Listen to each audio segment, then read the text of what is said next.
नमस्कार प्यारे विद्यार्थियों। महाजनपद काल हम पढ़ रहे थे और उसमें हमने प्रमुख महाजनपद पढ़ लिए थे। 14 महाजनपद तो पढ़ लिए थे। दो महाजनपद जो जिनमें गणतंत्रात्मक व्यवस्था थी, वो दो महाजनपद बच रहे थे। और हम बीच में गणतंत्रों की कैसी शासन व्यवस्था थी वो हम देखने लग गए थे। एक बेसिक परिचय देखा, फिर उसका जो है शासन व्यवस्था कैसी थी वो देखी, और गणतंत्रों का पतन कैसे हुआ उसके कुछ कारण भी हमने लिख दिए थे। इतने ही कारण हमारे वस्तुनिष्ठ एग्जाम में पूछे जा सकते हैं, उससे ज़्यादा जो है वस्तुनिष्ठ एग्जाम में पूछने की संभावना नहीं रहती। हाँ, यदि कोई सब्जेक्टिव एग्ज़ाम है तो वहाँ पे ज़रूर पूछ लिए जाते हैं। तो वो तो जो जो लोग सॉरी यूपीएससी मेंस लिख रहे हों, या आरएस मेंस, या कोई भी स्टेट पीसीएस का मेंस लिख रहे हों, तो उनको ज़रूर पढ़ना होता है। हमारे वस्तुनिष्ठ एग्ज़ाम में तो इतना ही पूछा जाता है जितना कि मैंने आपको पढ़ाया है। यकीन करके और इतना पढ़ लेना बस, इससे ज़्यादा पढ़ने की कोशिश मत करना, वरना आप कंटेंट में उलझ जाओगे ना, और बार बार रिवीजन नहीं हो पाएगा। ठीक है। और विद्यार्थियों, एक सूचना मैं फिर दे दूं, कि अपन ने टेस्ट सीरीज चला रखी है। आपको पता ही होगा, काफ़ी सारे लोग जुड़े हुए हैं। आप भी जुड़ सकते हैं। जो कॉन्टैक्ट नंबर दिख रहा है कॉर्नर में, उस पे आप कॉल या व्हाट्सएप मैसेज करके और मेरे से टेस्ट सीरीज के से जुड़ सकते हो आप। ठीक है। काफ़ी लेवल की टेस्ट सीरीज बना रखी है, मैं टेस्ट सीरीज चला रखी है। मैं खुद बनाता हूँ और बहुत डिटेल में बनाता हूँ, काफ़ी अच्छा बनाता हूँ, विश्लेषणात्मक पेपर बनाता हूँ, उसमें तथ्य भी डालता हूँ और कंसेप्ट तो पूरा डालता हूँ। ठीक है। आपको हर वैरायटी के सवाल वहाँ पे देखने को मिलेंगे। चाहे आप नेट की तैयारी कर रहे हो, प्रोफेसर की कर रहे हो, या आप स्कूल व्याख्याता की कर रहे हो, आपको किसी भी एग्ज़ाम को पास करने के लिए वो टेस्ट सीरीज काफ़ी रहेगी, क्योंकि इतना डिटेल में और इतना मतलब पेचीदा आपको पेपर मिलेगा कि आपका जो नेट का पेपर भी होता है ना, वो भी आपको उसके लेवल का पेपर मिलेगा यहाँ पे, है ना।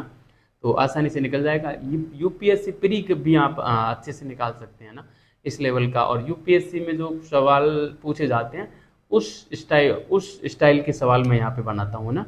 तो आप एक बार ज़रूर जुड़ें। कम से कम जुड़ ही जाना। एक दो पेपर मैं आपको भेज दूंगा, फिर आप देखना, उसके बाद आप जो है टेस्ट सीरीज ज्वाइन करना। ठीक है। तो चलो, हम बिना समय बर्बाद किए और हम आज की हेडिंग डालते हैं। प्रमुख महाजनपद हम पढ़ रहे थे, उसमें से विद्यार्थियों हम राजतंत्रात्मक पढ़ चुके हैं। गणतंत्रात्मक में एक तो वज्जी बचा था और एक मल्ल बचा था। तो हम आज वज्जी महाजनपद को पढ़ते हैं ना। किसको पढ़ते हैं? वज्जी को पढ़ते हैं विद्यार्थियों। वज्जी जो है ये वैशाली बिहार में पड़ता है। कहाँ पड़ता है? वैशाली बिहार में ये पड़ता है। वैशाली बिहार, है ना, यहाँ पे ये पड़ता है। ठीक है।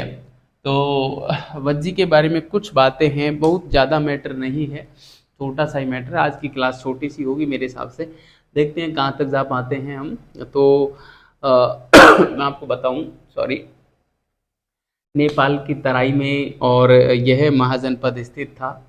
वज्जी महाजनपद नेपाल की तराई है ना, हमारे जो भारत का उत्तर पूर्वी हिस्सा है उधर क्षेत्र में था, नेपाल की तराई में। और बुद्ध काल में ये जो है प्रमुख, या हम कहें शक्तिशाली गणतंत्र के रूप में ये उभरा था। और वज्जी में सॉरी, वैशाली जो था यहाँ का एक प्रमुख नगर था, जो इस वज्जी महाजनपद की राजधानी भी हुआ करता था। वैशाली, है ना, राजधानी हुआ करता था। और कहते हैं कि यहाँ पे कुल 36 कुल थे, है ना। 36 कुलों का एक संगठन जो था वो वैशाली हुआ करता था। 36 कुलों में जो है कौशल के 9 कुल थे, काशी के 9 थे, लिच्छवियों के भी 9 थे, और मल्लों के भी 9 थे। इस प्रकार से इन जो है 4 गणों के और 9 कुल, इस प्रकार टोटल 36 कुल इसमें आते थे, है ना। और वैशाली इसकी राजधानी हुआ करती थी, मैंने आपको बता ही दिया। वैशाली को आजकल बसाड़ कहते हैं, बसाड़, है ना। महात्मा बुद्ध ने भी और वैशाली की यात्रा की थी, ये भी आपको पता होगा। और मैं बताऊं आपको, जो माता सीता है उसका जन्म स्थान जो मिथिला है वो भी यहीं स्थित था, वज्र में ही, मिथिला, है ना।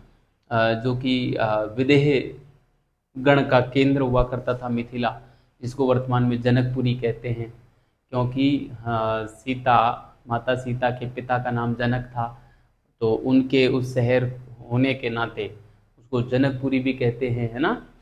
सीता को भी तो जनक दुलारी कहा जाता है, या मिथिलेश कुमारी भी सीता को कहते हैं, मिथिलेश कुमारी, जनक दुलारी, इस प्रकार के नाम हमको मिलते हैं, तो उनका संबंध भी यहाँ से रहा है। और और मिथिला शब्द तो यहाँ की भाषा के नाम पर रखा गया है, यहाँ की जो भाषा है उसको मिथिला कहा जाता है ना। इसलिए भी इसको जो है मिथिला के नाम से जाना जाता है।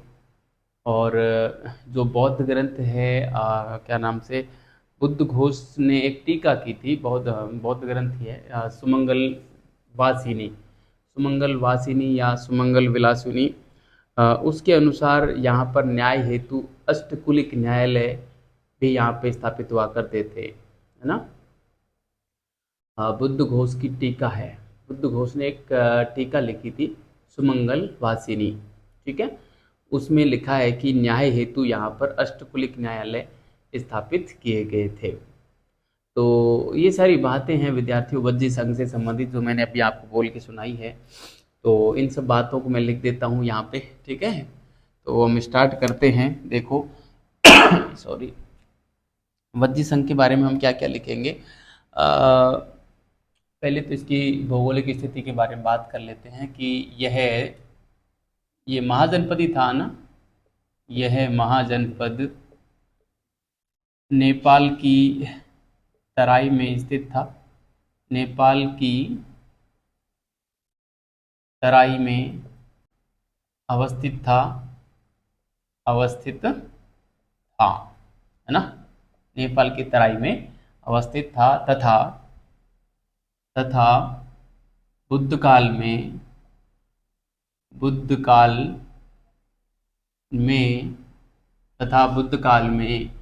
यह एक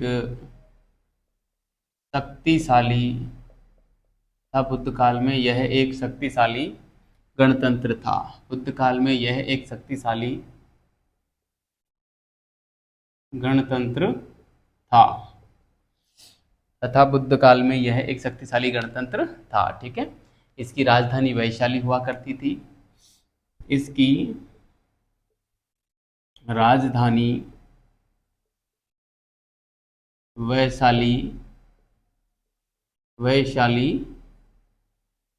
हुआ करती थी, इसकी राजधानी वैशाली हुआ करती थी, ठीक है। वैशाली को वर्तमान में बसाड़ कहते हैं, ठीक है। वैशाली को वर्तमान में बसाड़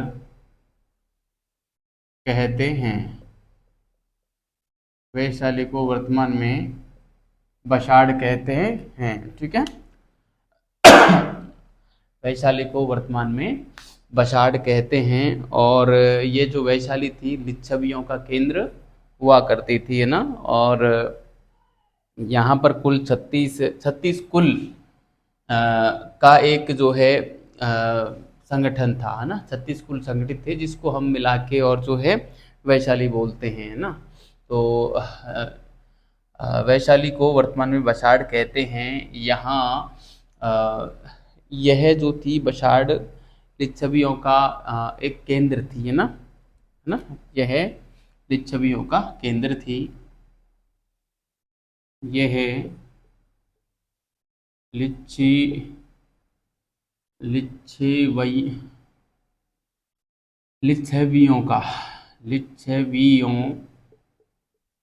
एक ही शब्द है ये, ना, थोड़ा सा आप इसको मैनेज कर लेना।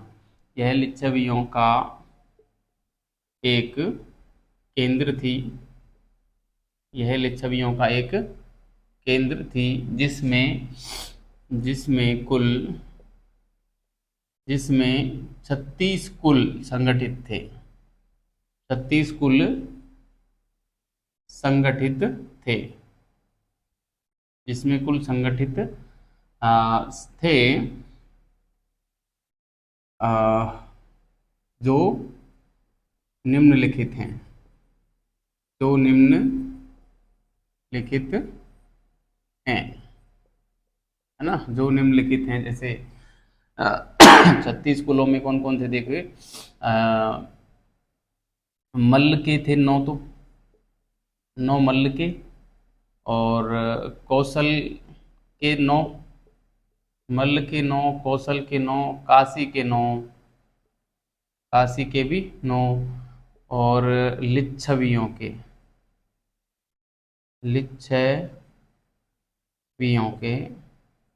भी 9, है ना। तो इस प्रकार से ये कितने हो गए, टोटल 9 चौको 36 हो गए, है ना। ये 36 कुल थे, 36 कुल संगठित थे, है ना। 36 कुल संगठित, ये क्या कहलाते थे, ये वैशाली के अंदर आते थे, ये ना वैशाली के अंदर आते थे। ठीक है, ये आते थे वैशाली के अंदर। वैशाली में थोड़ा ठीक कर देता हूँ, ये ठीक है वैशाली। ये वही वैशाली है जहाँ पे महात्मा बुद्ध यात्रा करने भी आए थे, आपको पता होगा, है ना। मैं यहाँ पे लिखना चाहूँगा, यहाँ पर महात्मा बुद्ध यात्रा करने भी आए थे। यात्रा तो खैर क्या ही कर रहे थे, वो तो बस भ्रमण करते करते वैशाली भी गए थे महात्मा बुद्ध भी, है ना। और महात्मा बुद्ध के बारे में हम जब बौद्ध धर्म पढ़ेंगे तब पढ़ेंगे, बस अगला ही टॉपिक या तो बौद्ध धर्म लेंगे, अगली जो क्लास है उसी में ही या तो बौद्ध धर्म ले लेंगे या जैन धर्म लेंगे, क्योंकि जैन धर्म थोड़ा सा प्राचीन है। ठीक है।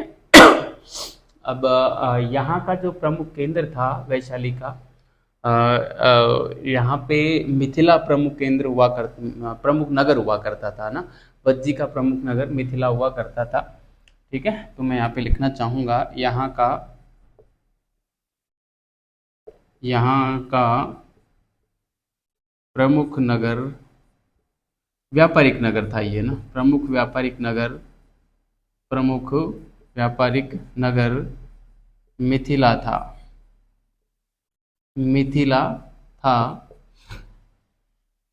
था जो विदेहगण का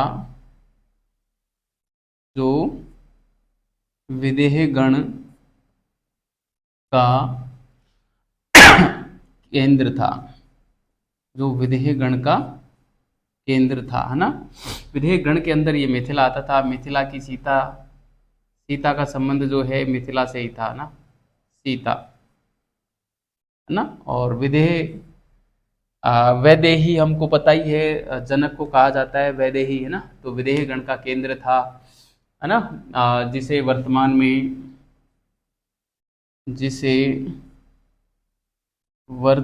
में जनकपुरी कहा जाता है। जनकपुरी, सीता के पिताजी का नाम जनक था ना, जिसे वर्तमान में जनकपुरी कहा जाता है,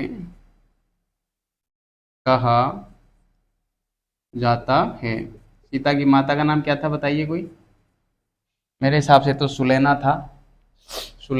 आप बताना, किसी को याद हो तो कमेंट बॉक्स में कमेंट करके। ठीक है, जनकपुरी था। ठीक है, और मिथिला यहाँ की भाषा थी, है ना, इसलिए सीता को मिथिला, इसलिए जो है इस क्षेत्र का नाम मिथिलांचल पड़ा, है ना। और सीता को भी मिथिलेश कुमारी कहा जाता है। मिथिला यहाँ की भाषा थी,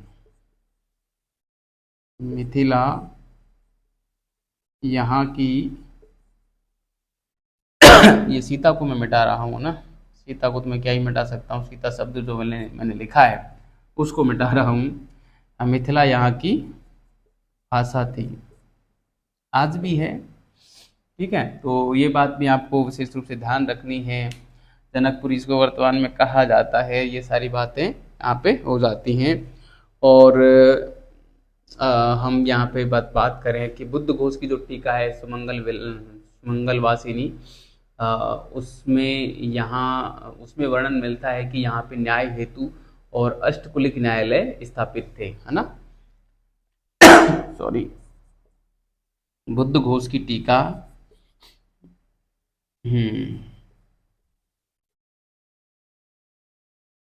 बुद्ध घोष की टीका सुमंगल वासिनी या कहीं पे मुझे सुमंगल विलासिनी भी नाम मिलता है, आप देख लेना। कोई सा भी शब्द आ जाए तो आप कंफ्यूज नहीं होना है। सुमंगल विलासिनी, ये नाम भी मैंने कहीं पढ़ा है, अब याद नहीं है किस पुस्तक में पढ़ा है, लेकिन आप जो है अभी तो इसी को सही मानना। ये भी मिल जाए तो दोनों में से दोनों तो एक साथ आएंगे नहीं। बुद्ध घोष की टीका सुमंगल विलासिनी के अनुसार यहाँ पर न्याय हेतु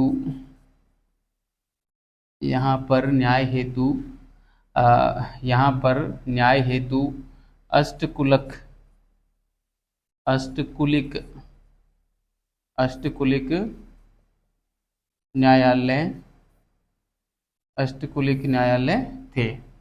यहाँ पर अष्टकुलिक न्यायालय थे, है ना। इसके अलावा एक बात और यहाँ पे मिलती है कि ये जो वज्जी जो था, ये कुल 8 गणों का संघ था, है ना।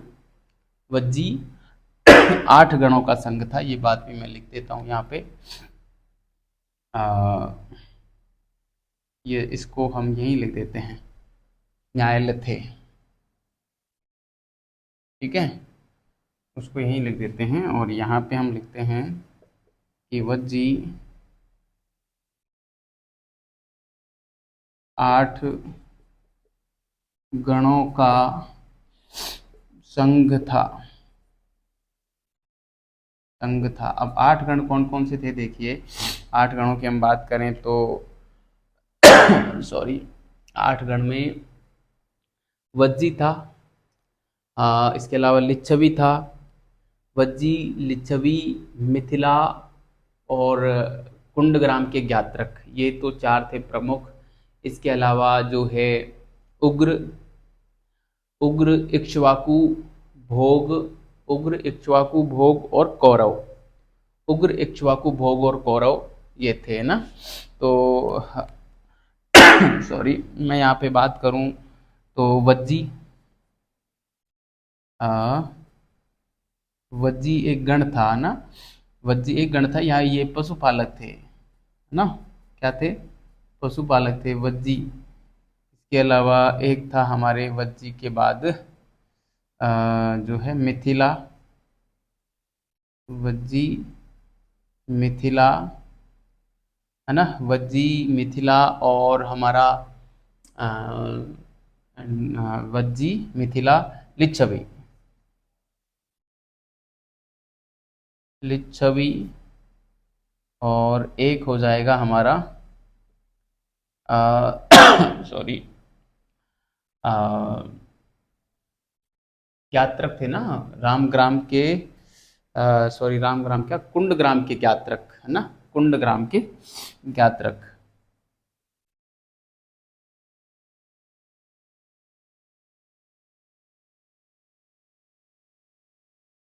कुंडग्राम के ज्ञात्रक, ये तो थे प्रमुख, है ना। प्रमुख गण थे, है ना। और अन्य गण जो थे, अन्य गण की बात करूं तो मैं उग्र 1, 2 पे हो जाएगा इक्ष्वाकु,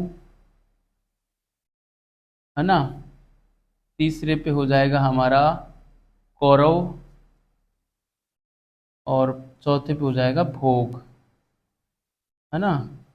तो उग्र, इक्ष्वाकु, कौरव और भोग जो है ये 4 अन्य थे। इस प्रकार से अ, वज्जी जो है 8 गणों का संघ था विद्यार्थियों। इसमें 4 गण ये और सॉरी 4 गण वो थे। ठीक है, ये 4 गण प्रमुख थे, वो 4 गण थोड़े से ऐसे ही थे। ऐसे पूछ सकते हैं, ध्यान रखना यहाँ से कि वज्जी 8 जो गणों का संघ था उसमें कौन से गण शामिल थे या कौन से नहीं थे, या कौन से 4 प्रमुख थे। तो ये 4 प्रमुखों को ध्यान भी रखना है आपको। ठीक है, ये पूछे जा सकते हैं, है ना, इम्पोर्टेंट है। और एक बात और मिलती है, अजातशत्रु ने जो 16 वर्ष तक संघर्ष किया वज्जी के साथ और अंत में वज्जी को जो है मिला लिया था मगध में, है ना। तो ये बात भी मैं यहाँ पे लिख देता हूँ। ये इस जगह पे लिख देता हूँ, थोड़ी सी है ना जगह बच रही है सॉरी सॉरी, यहाँ पे मैं लिख देता हूँ, अजातशत्रु ने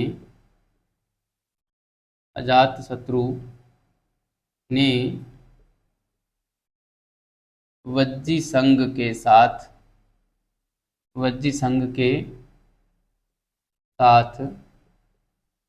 16 वर्ष संघर्ष किया, 16 वर्ष संघर्ष किया।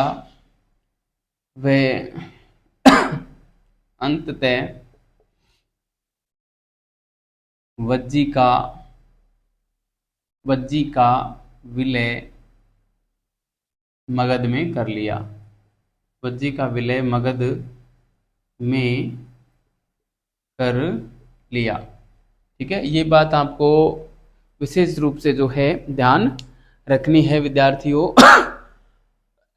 सॉरी, कि जो अजातशत्रु था उसने वज्जी संघ के साथ 16 साल तक और लगातार संघर्ष किया था और अंत में वज्जी संघ का विलय उसने कर लिया था मगध में। ठीक है, ये बात आपको ध्यान रखनी है। और वज्जी महाजनपद में इतनी ही बातें हैं, आप इससे ज़्यादा नहीं पढ़ें। ये मैं मतलब फुल डिटेल में करवा रहा हूँ, आप निश्चिंत रहें। ठीक है, और यहाँ से ज़्यादा आपको जानने की आवश्यकता है नहीं, बस पिछले साल के पेपरों का गहन विश्लेषण करना और कोई भी टेस्ट सीरीज आप ज्वाइन करना। ठीक है, पहले पाठ्यक्रम को 2 बार पढ़ दो, उसके बाद आप एक बार जो है पिछले साल के पेपरों को निकाल दो और फिर टेस्ट सीरीज ज्वाइन करो, है ना। या फिर आप जैसे साप्ताहिक टेस्ट सीरीज ज्वाइन करना चाहते हैं तो वो भी बढ़िया है। पहले टॉपिक को ढंग से पढ़ लो, 7 दिन तक हमने जो भी पढ़ा है उसका रिवीजन मार दो हाथ के हाथ, और तुरंत उसमें से जो है एक दिन बैठो और पिछले साल के पेपरों को हल कर लो, जो भी टॉपिक हमने पिछले 7 दिन में पढ़ा है। और जैसे ही वो टॉपिक के पिछले पेपर हल किए तुरंत उसका टेस्ट दे दो, है ना। ये भी प्रोसेस अच्छी है। यहाँ से क्या होता है कि सप्ताह भर में जो भी हमने पढ़ा है ना उसका हमको सप्ताह भर में 3 बार रिवीजन हो जाता है। और 3 बार रिवीजन जब आप सोचिए, एक आपने किसी टॉपिक का किया है तो आप फिर उसमें कुछ छोड़ोगे नहीं और वो टॉपिक अच्छे से कवर हो जाएगा। स्लो रहेगी इसमें गति, ये है ना, लेकिन आप बहुत मजबूत तरीके से आगे बढ़ोगे। इस प्रकार से आप पढ़ोगे तो आप सोचिए सप्ताह भर में आपने क्या पढ़ा, है ना। सप्ताह भर में आपने 7 दिन तक आप जो पढ़े उसको आपने पहले तो पढ़े आप, है ना। जैसे मेरी क्लास देख रहे हो तो आप लिख भी रहे हो, है ना, लिखा और फिर पढ़ा भी उसको, है ना। फिर एक बार उसका रिवीजन और कर दिया, एक बार और रिवीजन कर दिया मान लो, है ना। तो ये 3 बार तो वैसे ही हो गया। फिर एक बार पिछले साल के पेपरों को पढ़ लिया आपने, है ना, पिछले साल के पेपरों को पढ़ लिया और फिर आपने टेस्ट दे दिया। तो एक सप्ताह में आपने 1 2 3 4 5 बार आपने पढ़ दिया मैटर। अब आप सोचिए कि एक सप्ताह में यदि आप एक टॉपिक को 5 बार पढ़ देते हो तो उससे बार क्या छोड़ोगे आप। और उतना बढ़िया से किसी का तैयार होता भी नहीं है। जो सीरियस स्टूडेंट होता है ना वही इस गति में चल सकता है सप्ताह भर में, क्योंकि आपका शेड्यूल फिक्स रहेगा, फिर एक दिन भी आप खराब नहीं करोगे और ऑटोमेटिक आपका जो शरीर है ना वो उस रूटीन में आ जाएगा। एक सप्ताह समस्या आएगी, 2 सप्ताह आएगी, मैक्सिमम 20 दिन समस्या आएगी। 20 दिन बाद ये शरीर ऑटोमेटिक उस शेड्यूल में ढल जाता है, फिर आपको किसी प्रकार की समस्या ही नहीं आएगी, है ना। इसलिए आप एक बार इस प्रकार का रूटीन स्टार्ट करके देखें।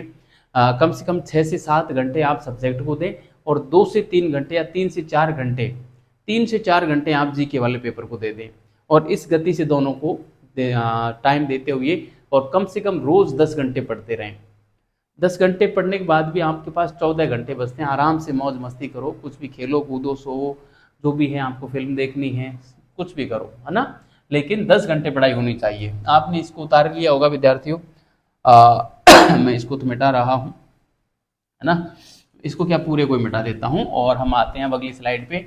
और वज्जी महाजनपद पढ़ लिया, हम मल्ल पढ़ लेते हैं, और मल्ल के बाद कुछ अन्य गणतंत्र हैं उनको पढ़कर और हम जो है ये द्वितीय नगरीय क्रांति का पहला टॉपिक महाजनपद वाला पूरा हो जाएगा। फिर हम प्रमुख जो धर्मों का उदय हुआ था, नवीन धर्मों का उदय, उसमें हम जैन धर्म पढ़ेंगे और फिर हम बौद्ध धर्म पढ़ लेंगे। इस प्रकार से जो है हमारे प्रमुख धर्म भी यहाँ पे पढ़ लेंगे, कुछ चारवाक वगैरह देख लेंगे, या और कोई नई विचारधाराएं पनपी हैं तो उनको देख के और आगे बढ़ जाएंगे हम, है ना। तो अब हम पढ़ते हैं मल्ल। मल्ल जो थे विद्यार्थियों, वो देवरिया और गोरखपुर उत्तर प्रदेश वाला जो क्षेत्र है वहाँ पे ये अवस्थित था, जो लगभग भारत के उत्तर पूर्व में आता है ना। देवरिया है, गोरखपुर है, कुशीनारा भी वहीं पे आता है ना। तो मल्ल महाजनपद पढ़ेंगे हम, मल्ल, है ना।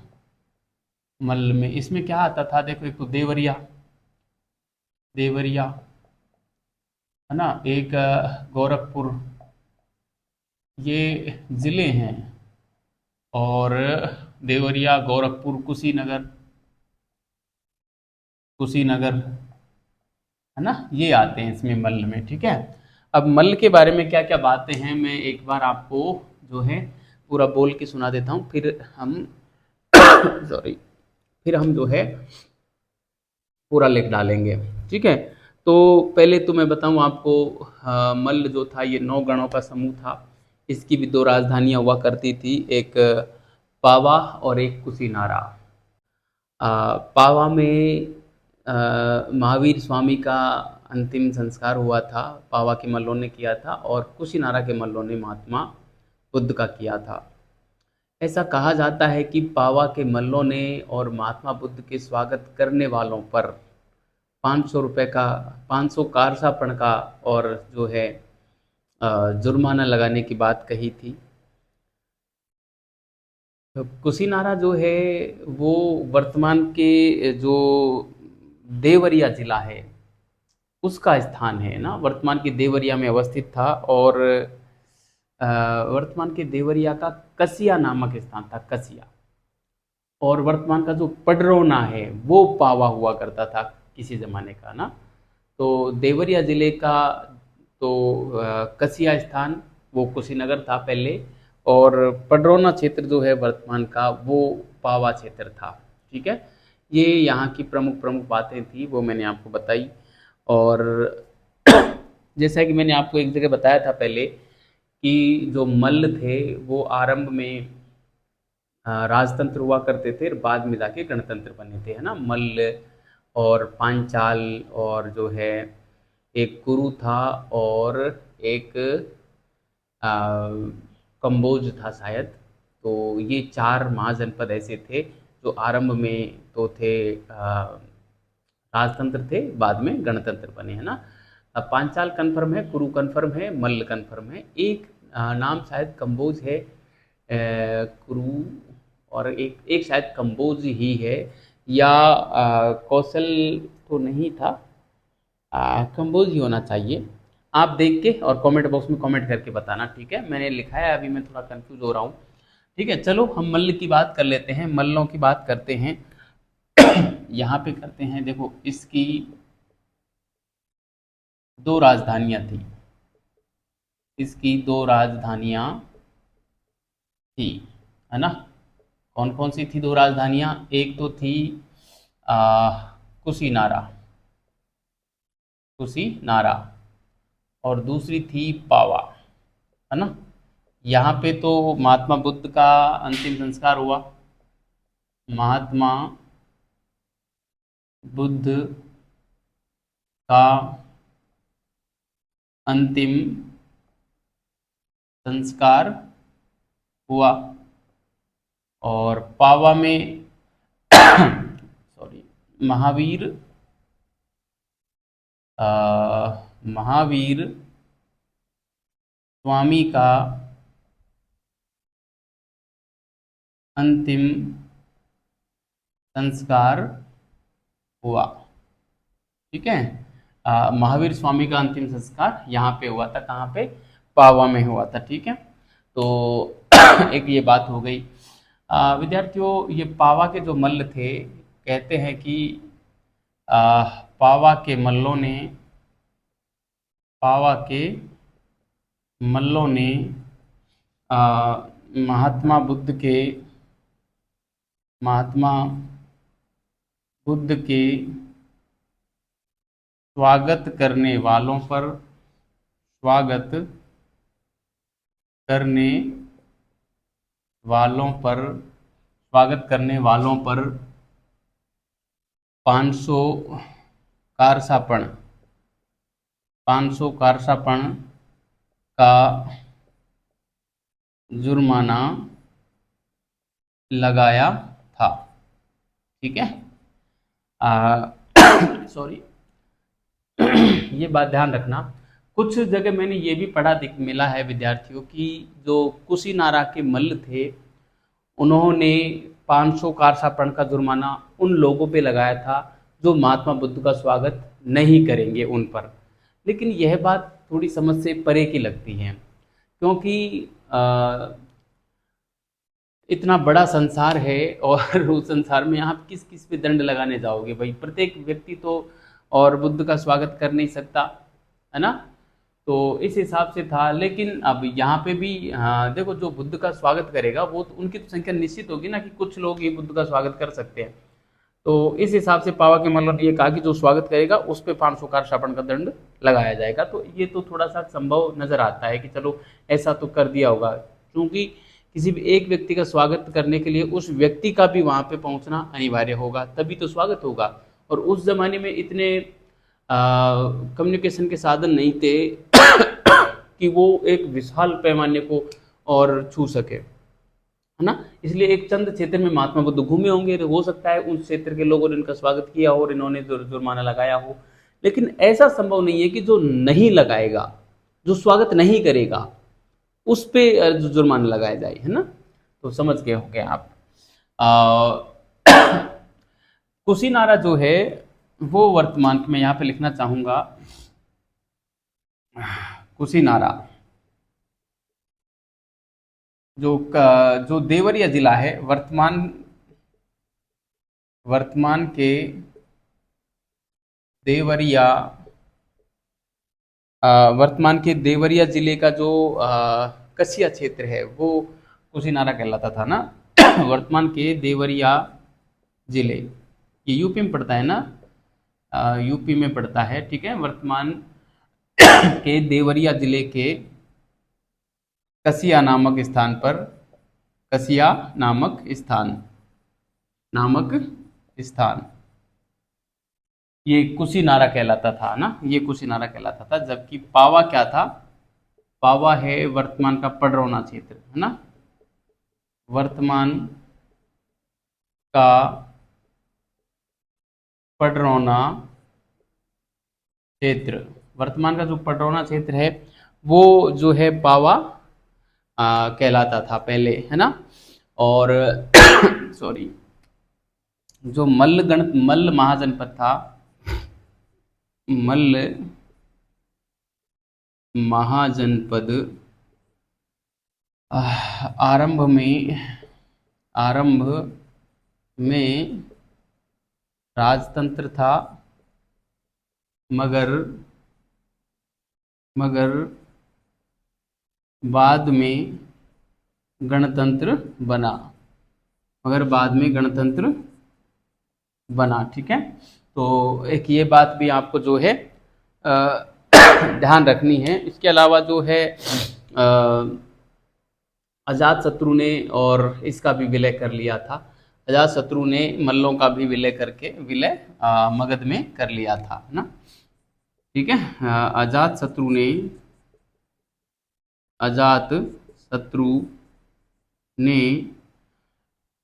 सॉरी इसका भी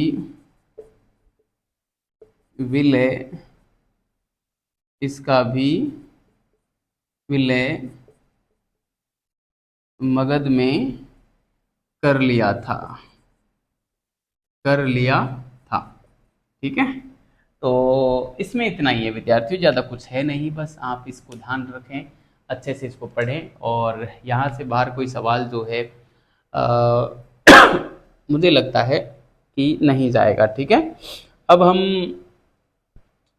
16 महाजनपद पूरे पढ़ चुके हैं और काफ़ी डिटेल में पढ़ चुके हैं। इतना डिटेल में आपको किसी भी कोचिंग संस्थान में नहीं मिलेगा। आप उठा के देखना इतिहास, किसी भी एग्जाम के लिए भले ही आपको पढ़ाया गया हो, लेकिन महाजनपदों को इतना डिटेल में एक एक महाजनपद को पढ़ाया हो, ऐसा संभव नहीं है। बहुत कम जगह आपको ऐसा मिलेगा। ठीक है, और खासकर यूट्यूब पे मिल जाए, फ्री में मिल जाए, व्यवस्थित रूप से मिल जाए, ऐसा तो बिल्कुल भी पॉसिबल नहीं है, क्योंकि 700 क्लास 800 क्लास में जाके और आपका कोर्स पूरा होगा, और 700-800 क्लासें कोई फ्री में यूट्यूब पे पढ़ा दे तो कोई मुश्किल बंदा होगा, है ना। तो आप इसको विद्यार्थियों कंटेंट की कदर करना और अच्छे से पढ़ना और विश्वास कर लेना, बस इतना कंटेंट पर्याप्त है ना। और वैसे भी आपको विश्वास नहीं हो तो इसको याद करने के बाद आप किताबों पे चले जाना, लेकिन पहले इसको याद करना। ठीक है, क्योंकि मैं वही लिखा रहा हूँ जो अत्यंत इंपॉर्टेंट है। ठीक है ना, तो अब मैं इसको मिटा रहा हूँ और कुछ अन्य गणतंत्र हम जो है वो पढ़ लेते हैं, और उसके बाद हम इस टॉपिक को खत्म करके और हम जैन दर्शन पर आ जाएंगे, जैन धर्म पर आ जाएंगे। देखो, धर्म और दर्शन में अंतर होता है। जैन धर्म जहाँ पे लिखा हो वो अलग पढ़ाया जाता है, और जैन दर्शन हो तो वो अलग पढ़ाया जाता है ना। दोनों में क्या अंतर होता है वो मैं धर्म और जैन दर्शन और धर्म हम पढ़ेंगे तब हम जानेंगे, है ना। तो अन्य गणतंत्र की बात करें, अन्य गणतंत्र, ठीक है। अन्य गणतंत्र में 10 गणतंत्र हैं, कुछ प्रमुख प्रमुख हम जिसमें से कुछ प्रमुखों के नाम हम यहाँ पढ़ेंगे। जैसे एक तो है कपिल वस्तु के शाक्य, है ना, कपिल वस्तु के शाक्य। ठीक है, कपिल वस्तु के शाक्य विद्यार्थियों नेपाल की तराई में स्थित थे, और यहाँ पे 80,000 परिवारों का शासन चलता था। इसमें आपको पता होगा कि करीब जो है 77,000 परिवारों को तो जो विड्डबू था उसने यहाँ पे उनको मार दिया था। आपको पता होगा जो बिंबिसार था उसने कपिलवस्तु की राजकुमारी से विवाह करना चाहा, और उन्होंने छल किया और एक दासी का विवाह उसके साथ कर दिया, और उसको बताया नहीं कि ये दासी था, और उससे एक पुत्र विड्डबू पैदा हुआ, है ना। जब बाद में विड्डबू को पता चला कि मेरे पिता के साथ धोखा हुआ है, छल हुआ है, तो उसने यहाँ के 70,000 परिवारों को नष्ट कर दिया था। और जब नष्ट करके विड्डबू वापस जा रहा था मगध में, तो अचिरावती नदी की बाढ़ में वो बहकर मर गया था। इस प्रकार की कहानी हाँ मिलती है। और कपिल वस्तु के शाक्यों का संबंध महात्मा बुद्ध से भी रहा है। आपको पता ही होगा कि बुद्ध के जो पिता थे वो कपिल वस्तु शाक्य के जो ये गण था एक प्रकार से, और इसके प्रधान हुआ करते थे, है ना। तो मैं यहाँ पे लिखूंगा, क्या लिखूंगा कि एक तो नेपाल की तराई में ये स्थित है ना, नेपाल की तराई में अवस्थित। ठीक है, एक बात तो ये हो गई। और दूसरा, यहाँ पर करीब 80,000 परिवारों का शासन था, परिवारों का शासन था, है ना। देखो, गणतंत्र था ना, गणतंत्र में तो फिर लोग चुन के, और किस प्रकार से इनकी व्यवस्था थी हमने पढ़ी है पहले, है ना। 70 इनमें से 77,000 परिवारों को, 77,000 परिवारों को विड्डबू ने, विड्डूभ या विड्डबू, है ना, दोनों नाम चलते हैं,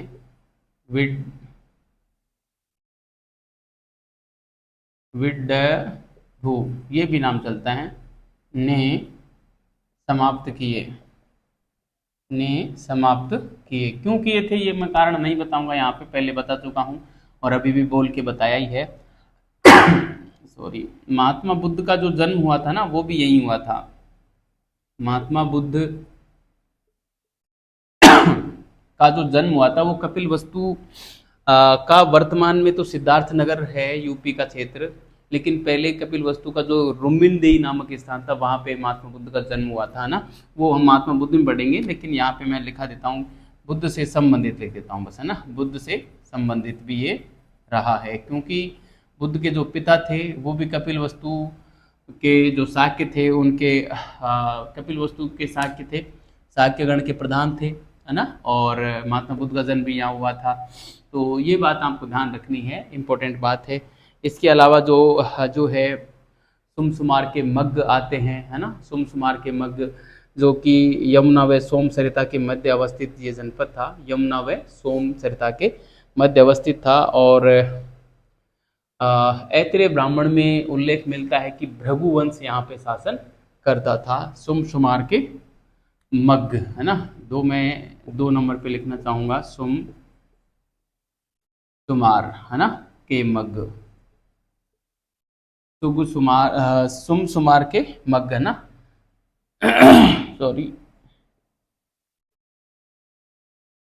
सुमसुमार के मग्ग, ठीक है। यमुना व सोम सरिता के मध्य यह अवस्थित था, है ना, यमुना व सोम सरिता, सरिता मतलब नदी, के मध्य अवस्थित था, के मध्य अवस्थित था, ठीक है। यमुना व सोम सरिता के मध्य अवस्थित था। और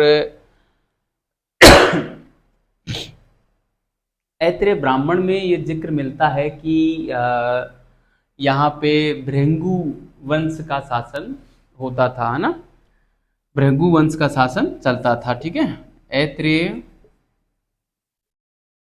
ऐत्रेय ब्राह्मण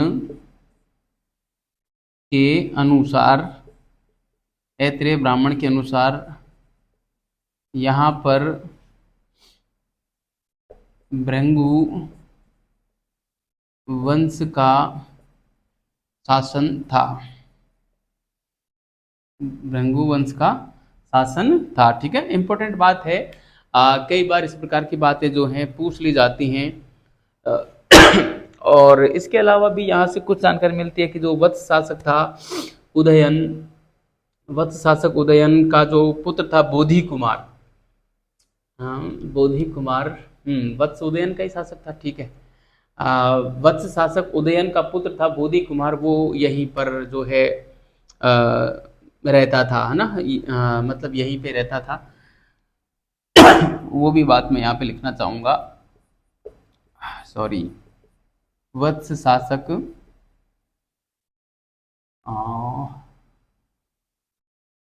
थोड़ा सा कंफ्यूजन है विद्यार्थियों, वत्स शासक उदयन तो ठीक है, उसका पुत्र बोधि कुमार था, सही है, सुमसुमार के मग, ठीक है, सही बात है ना, कोई गलती नहीं है। वत्स शासक उदयन, वत्स शासक उदयन का पुत्र बोधि कुमार, वत्स शासक उदयन का पुत्र बोधि कुमार यहीं पर रहा था, यहीं पर रहा था, ठीक है। ये हो गया विद्यार्थियों सुमसुमार के मग। ये उत्तर प्रदेश के जो मिर्जापुर और चुनार वाला क्षेत्र है ना, वहाँ उस वाले क्षेत्र में ये रहा करते थे। ये क्षेत्र मैंने यहाँ पे नहीं लिखे। एक तो हमारा हो जाएगा चुनार, है ना, जहाँ से आपको पता होगा अशोक ने जो शिलालेख स्थापित करवाए थे, वो हम पढ़ेंगे आगे जाके। वो जो शिलालेखों का जो पत्थर था वो चुनार से मंगवाया जाता था। चुनार है, मिर्जापुर है ना, मिर्जापुर ये भी यूपी में ही पड़ता है, ध्यान रखना। ये दोनों ही स्थल कहाँ पे हैं, यूपी में हैं।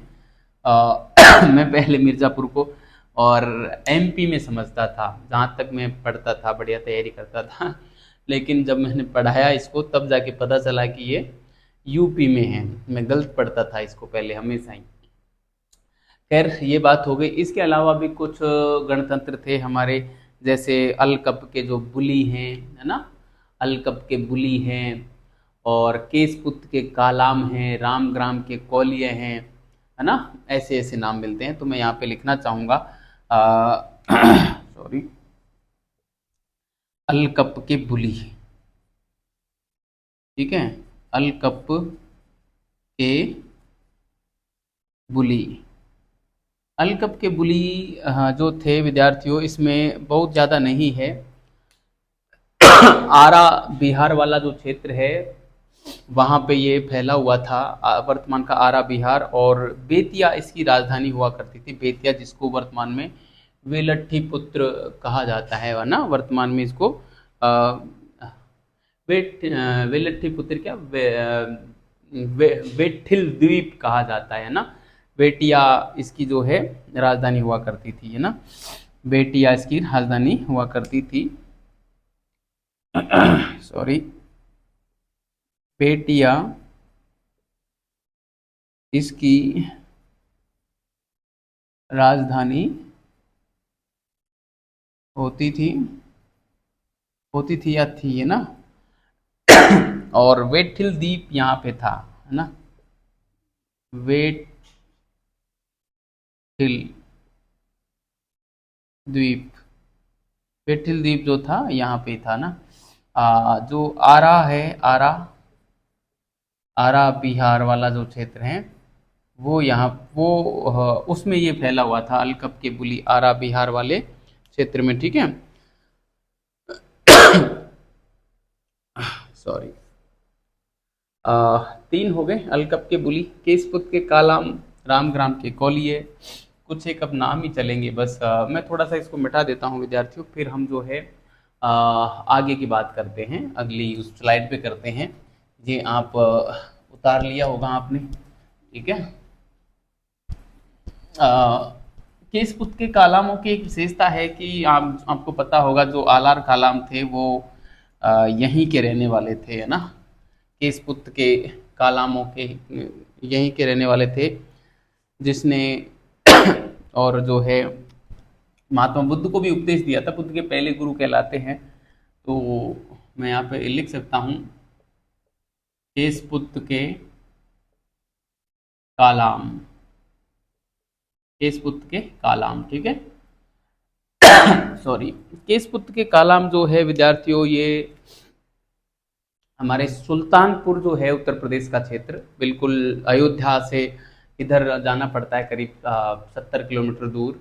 और वहाँ पे ये क्षेत्र बसा हुआ था सुल्तानपुर, वहाँ पे ये केशपुत के कालम हुआ करते थे, है ना। वर्तमान में सुल्तानपुर जो है उत्तर प्रदेश में वहाँ पे, है ना, सुल्तानपुर, यूपी। सुल्तानपुर काफ़ी अच्छा शहर है, मैं खुद गया हुआ हूँ सुल्तानपुर में। गणपत सहाय कॉलेज है वहीं पे, ठीक है। तो यहाँ के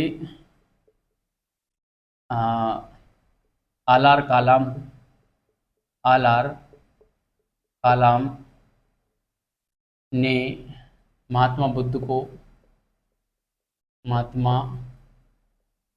बुद्ध को उपदेश दिया था, उपदेश दिया था, है ना।